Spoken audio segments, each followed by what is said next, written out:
Hello and नमस्ते साथीहरू। आज चाहिँ मेरो नयाँ काम र नयाँ कामको लागि म जाँदैछु केशव दाईको चाहिँ भतिजको चाहिँ घरको तल छाप्नको लागि। यो घरको बारेमा मैले धेरैवटा भिडियो बनाएको छु, मेरो आइडी भ्यू गरेर पनि हेर्न सक्नुहुनेछ। अब त्यहाँ कसरी तल छापिन्छ, के सामान चाहिन्छ, म सबै कुरा तपाईँहरूलाई देखाउने नै छु।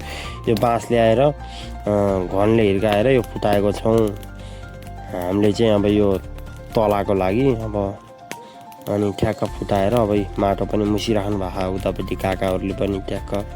र के चिज कसरी गरिन्छ भनेर यो म सम्पूर्ण जानकारी तपाईँलाई दिने नै छु होइन। भिडियो पनि सुरु भइसक्यो। त्योभन्दा अगाडि चाहिँ भिडियो कस्तो लाग्छ, अब राम्रो लागेमा एक लाइक र मलाई सब्सक्राइब गर्न चाहिँ नबिर्सिनु होला, किनकि म नयाँ र राम्रो भिडियो ल्याउने नै छु।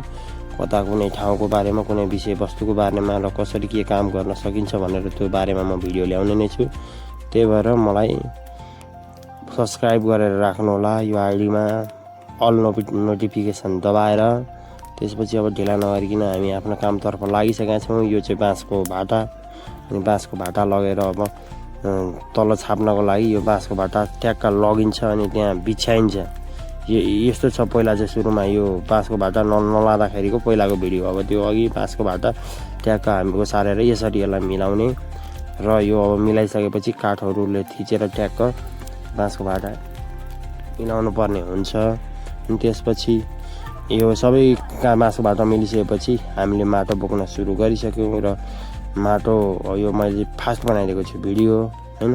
अब खन्ने मान्छेले खन्ने, बोक्ने मान्छेले बोक्ने, हाल्ने मान्छेले हाल्ने, मिलाउने मान्छेले मिलाउने गर्दै हाम्रो चाहिँ गाउँघरमा बनाउने घर यो ढलानको घर त होइन।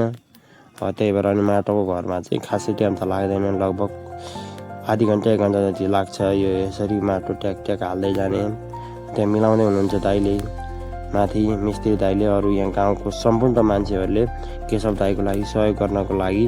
अब गाउँघरमा बसिसकेपछि सहयोग भन्ने कुरा गर्नुपर्छ, कहिले कल्ला पर्छ, कहिले पर्ला पर्छ। त्यही भएर नै अब दाइको लागि सबैजना आइसक्नु भएको छ, यानि कि मेरो भतिजको लागि। यो अब पुरै घर बन्दाखेरि कस्तो देखिन्छ त्यो बारेमा नि म देखाउने नै छु तपाईँहरूलाई होइन। अब काम भने गर्नुपर्छ, सहयोग हेल्प मद्दत म सबैलाई गर्ने मान्छे, म कसैसँग ठुलो मान्छे यताउता बन्न म चाहदिनँ र खोज्दिनँ पनि, म त्यस्तो खालको मान्छे पनि होइन। म घुम्न फिर्न काम गर्नलाई धेरै कुरामा रुचि छ मेरो। म त्यो कुरालाई एक्सप्लेन पनि गर्न सक्छु, त्यो कुराको बारेमा जानकारी दिनको लागि म सक्छु, केही रिसर्च पनि गर्न सक्छु तपाईँहरूले। त्यही भएर मलाई चाहिँ सब्सक्राइब गरेर राख्नुभयो भने यताउता तपाईँहरूले हेर्दै जानु होला। तपाईँहरूलाई पनि अलि सहयोग हुने खालको इन्फर्मेटिभ भिडियो आउने नै छ यो आइडीमा। म यताउता काम गरेको कुन ठाउँको विषयमा, त्यहाँ कस्तो ठाउँ हो, हामी कसरी जान सक्यौँ, त्यहाँनिर के विशेषताहरू रहेका छन्, त्यो ठाउँको भ्यू कस्तो देखिन्छ, मेन कुरा चाहिँ हो। त्यही नै कुराहरूलाई म सबै कुरालाई समेटेर भिडियो बनाउँछु। अब भिडियो म खासै बनाएको त छैन, 15-20वटा भयो मैले भिडियो सुरु गरेको हाल्नलाई। अब 40जना 42जना मान्छेले मलाई सब्सक्राइब गरेर माया पनि देखाइदिनु भएको छ, त्यसको लागि म एकदम खुसी छु। यो भिडियो मैले किन भन्न चाहेँ भने मलाई चाहिँ अब सबैजनाले माया गरिदिनु होला।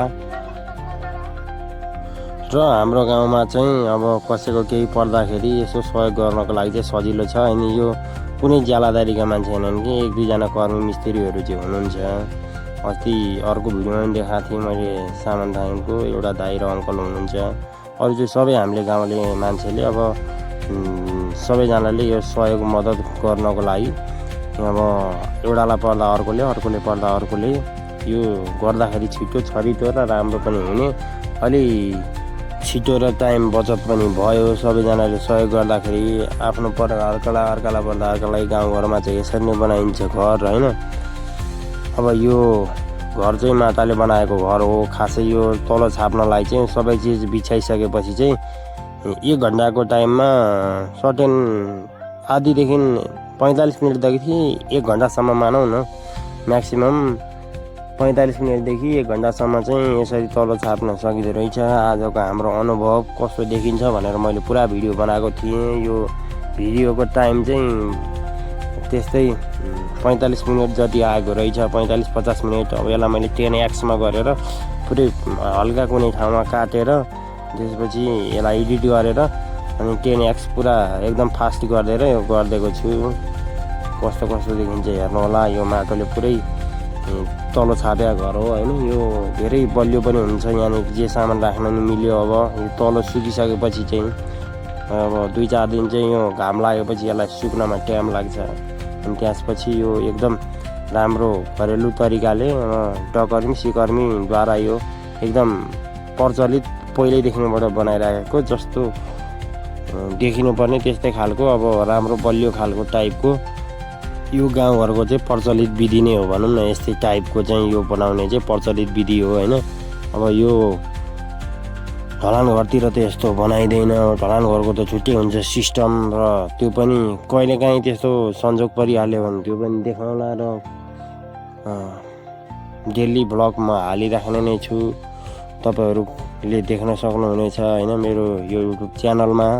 म अब सधैँ नै एकदम निरन्तर पछि नपरिकन हप्तामा 2-3वटा 4वटा कतिवटा हुन्छ सकेसम्म 7वटा र हाम्रो तल छापिसकेपछि चाहिँ फाइनल लुक्स यस्तो देखिएको छ। अब भोलि पर्सि यता वरिपरि गाह्रो लगाइन्छ र घर कस्तो बन्छ देखाउने नै छु। यो यतापट्टि देखेको चाहिँ बुइकालमा आउने एउटा भर्याङ लगाउने ठाउँ हो होइन। त्यही नै हो। ल भिडियो अहिले सिधै थ्याङ्क यू फर वाचिङ।